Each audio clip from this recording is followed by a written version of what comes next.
தாமரை தூத்தியில் இன்று காத்திருக்கு உள்ளம் நொந்து கண்கள் என்னும் பூந்தேன் தும்பி பாடிச் செல்லாதோ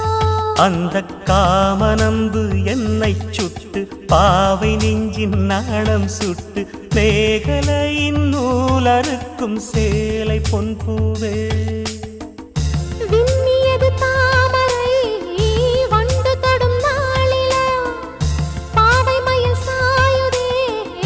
மன்னவனின் மார்பிலோ முத்தத்தாலே பெண்ணே சேலை நெய்வேன் கண்ணே நாணத்தால் ஓராடை சூடிக் கொள்வேன் நானே பாயாகும் அடி சொல்லாதே பஞ்சண புதையல் ரகசியமே சாய்ந்த